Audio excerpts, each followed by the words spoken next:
Now, moving on, there are calls for men's spaces to be restored and preserved after the Supreme Court's ruling that the definition is based on biological sex. So, should we make the Scouts the Boy Scouts again? And what about kicking women out of men's clubs? It's going to kick off. Let's debate this.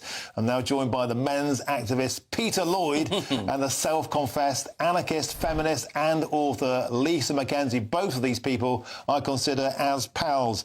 I don't know how they're going to get on, though. Let's start with you, Peter Lloyd. We've seen a huge victory here for biology, for the law this week. The trans movement seems to have been defeated. Should things go a stage further? What about reclaiming men's spaces? Yeah, I think that's the natural next step. There's been a feminist campaign to invade men's spaces for literally decades. There's a picture I've sent to your producer. I don't know if they could flash it up on the screen now, but there was a case back in the 70s where female sports reporters took a case all the way to the Supreme Court so that they could get access to men's changing rooms. Even when these men were naked, this completely violated their human right to privacy, but the law went against them and women were allowed in their changing rooms. This was a violation then, it's a violation now.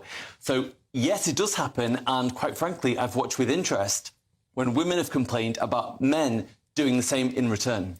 And what about things, for example, with boys, Peter Lloyd? For example, the Boy Scouts used to be boys only. Right. It became the Scouts, but they didn't do the same with the Girl Guides or with the Brownies. It just seems to you, does it not, that the boy spaces have all gone, but there's been no reciprocal pushback. Men and boys have been forced out of public space. Oh, absolutely. Yeah, and it's completely political, by the way. You know, it's not based on any kind of safety issue. It's all political. I call it feminist FOMO. They seem to think that they're missing out when they're not in men's clubs or something. But you only have to look at the active campaign by The Guardian last year. They undertook a very, very stringent campaign against the Garrett Club.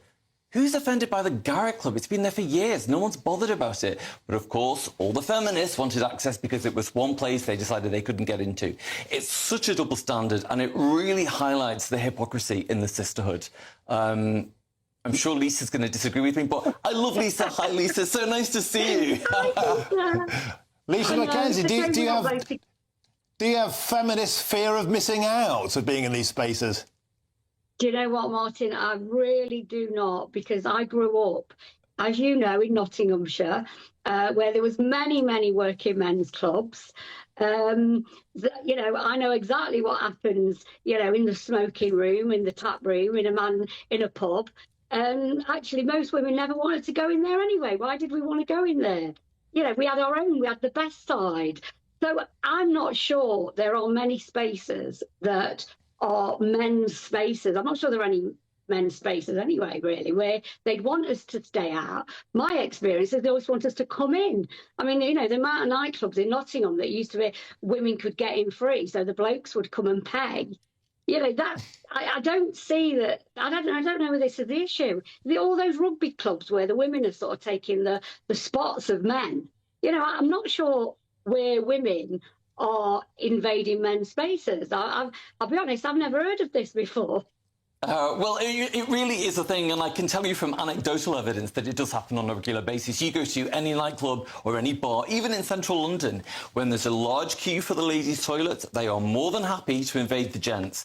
And when you're using a urinal, that's really not a very pleasant experience. It feels very invasive. You know, it's not a nice thing to happen. And you think, I've done that. Right, and that is my point. But I've obviously not used the urinal, obviously. But whenever I, you know, I am classic. I'm from Nottingham. So, you know, whenever I have done that, and I have done it, you always sort of go in and you go, hi, guys, is it all right if two women coming through? And they'll go, yeah, off you go, get in the cubicle. So, you know, I'm not sure there's loads of men's spaces where men are going, oh, my God, there's women.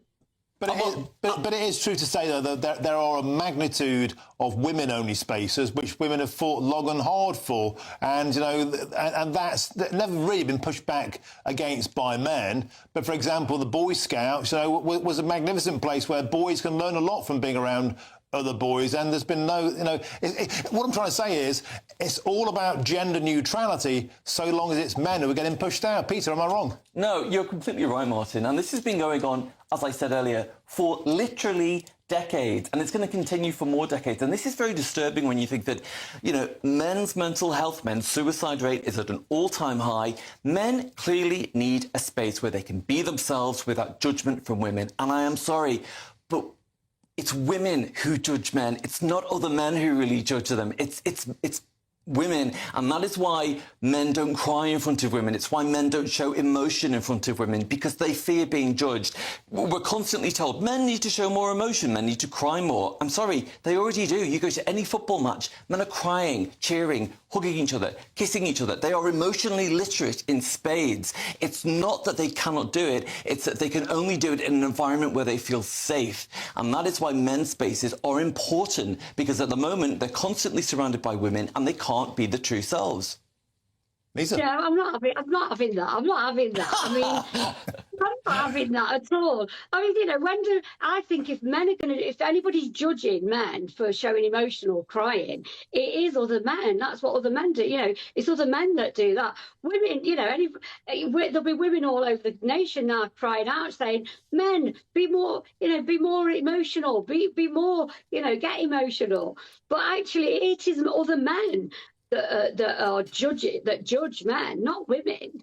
Well, Lisa, I hate to tell you, but as a man, my lived experience trumps your views. My lived experience as a woman in Nottingham, in the famous city of Nottingham Forest, that everybody's over the last few weeks have been crying and laughing and sort of showing loads of emotion in the pubs.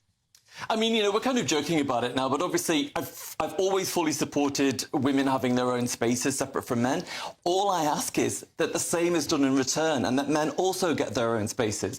It's not sexist when men want it. All right, we've got to move on. And I'll tell you what, Lisa, if Forest don't qualify for Europe, I'll definitely be crying. Thank you very much for joining us on the show. Lisa McKenzie, always a pleasure. And in the studio, Peter Lloyd. Wonderful debate. Great bit of fun. Now, we've got some breaking news for you now, and it's major because Keir Starmer has spoken to the US President Donald Trump this afternoon. Number 10 have confirmed. And the quote says this: the leaders began by discussing the ongoing and productive discussions between the UK and the US on trade.